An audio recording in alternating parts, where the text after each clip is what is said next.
Quero cumprimentar a todos com a paz do nosso amado e Salvador Jesus Cristo. Sejam todos bem-vindos à nossa página, programa Palavras que Edificam. Abra o seu coração. Deus tem uma palavra para a sua vida. Já volto.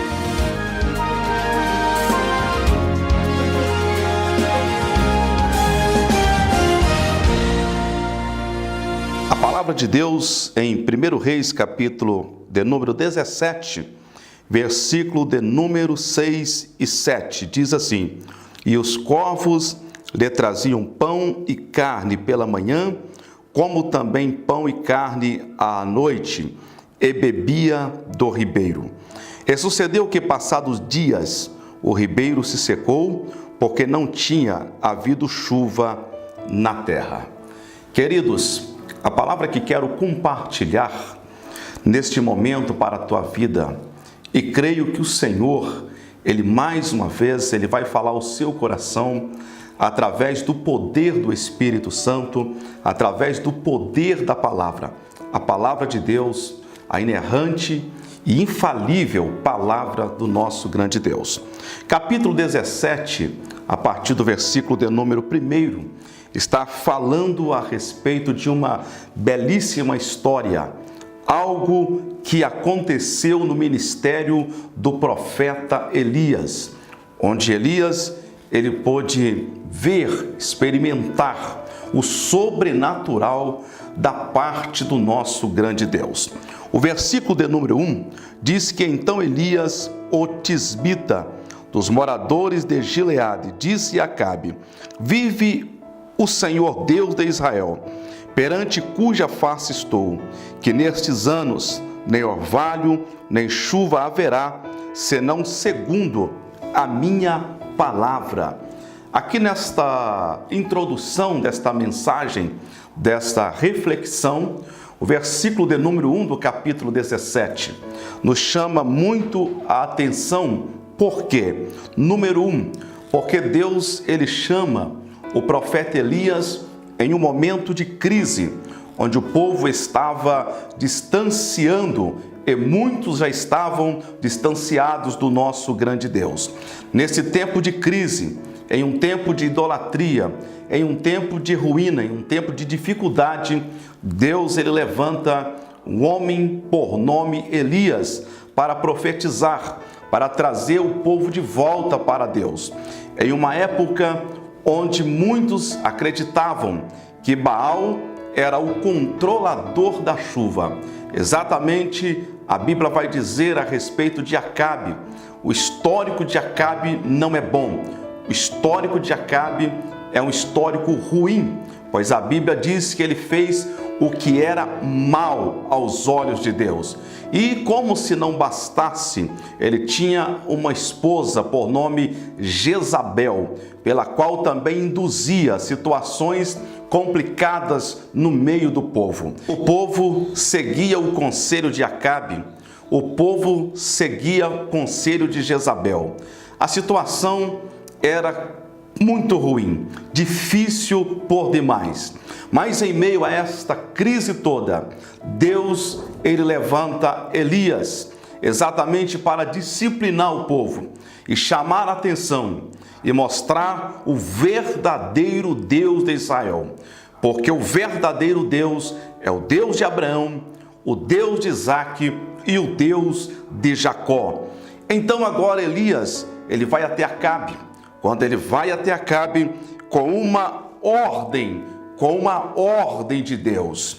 Ele vai até Acabe, louvado seja o nome do Senhor, exatamente para mostrar a Acabe que quem manda é Deus, que quem governa é Deus, que quem controla é Deus e quem faz é Deus.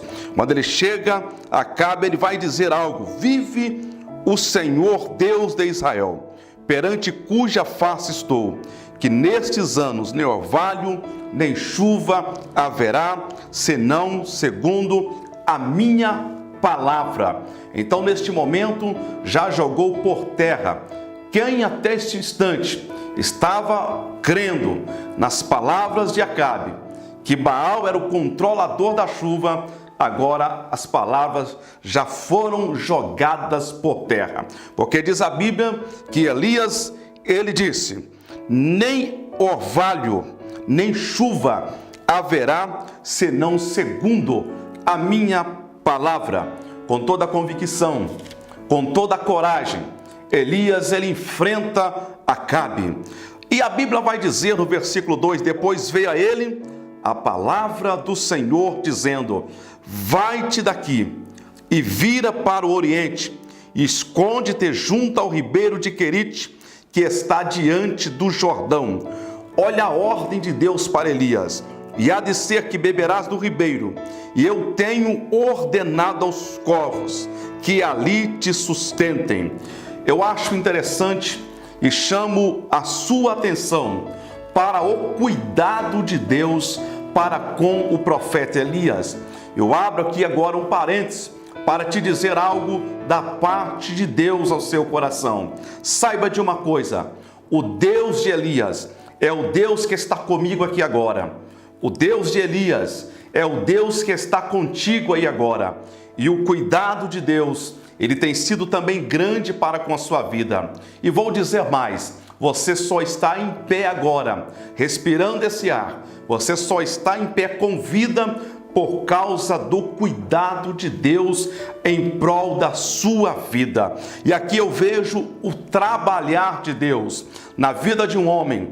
Aqui eu vejo o movimento de Deus, eu vejo o mover de Deus, Deus conduzindo todas as coisas na vida do profeta Elias. Ele estando junto ao ribeiro de Querite, e até porque aqui Querite é colocar no lugar certo, na medida exata, Deus estava também ensinando o profeta Elias algo espiritual, algo muito espiritual. E quando nós chegamos aqui no versículo de número 5, a Bíblia diz: foi, pois, ele e fez conforme a palavra do Senhor, porque foi e habitou junto ao ribeiro de Querite, que está diante do Jordão.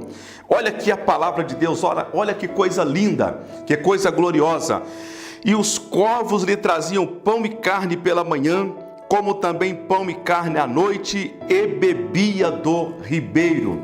Aqui eu chamo mais uma vez a sua atenção para mostrar o quanto Deus estava também ensinando Elias. Repito, por quê? Porque quando Elias tinha sede, o ribeiro estava perto, mas quando Elias tinha fome, ele dependia totalmente do milagre de Deus.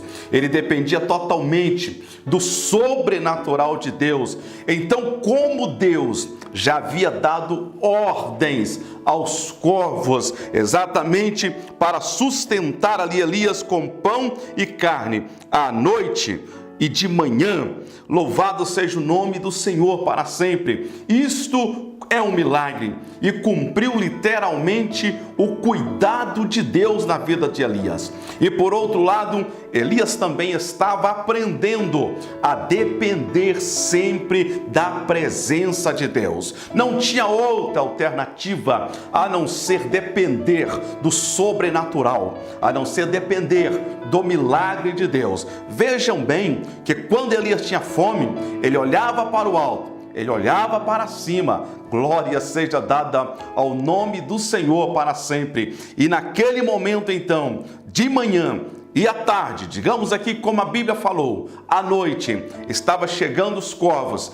trazendo pão e carne para sustentar a vida do profeta Elias. E me chama muita atenção, por quê? Porque Deus, na verdade, Ele não deixa os seus desamparados. E eu tenho algo para te dizer neste momento. Não sei como está a sua vida, eu não sei a que ponto, a que dependência você está, eu não sei o que você está precisando, mas saiba de uma coisa: o Deus que sustentou o profeta Elias é o mesmo Deus pela qual estou falando agora, pela qual estou pregando agora. Ele pode te dar vitória, Ele pode sustentar. Aprenda a depender totalmente de Deus. Aprenda a viver na dependência de Deus. E você neste momento pode dizer: Deus, eu dependo de Ti. Neste momento você pode falar: Senhor, eu preciso de Ti. Aprenda a depender de Deus,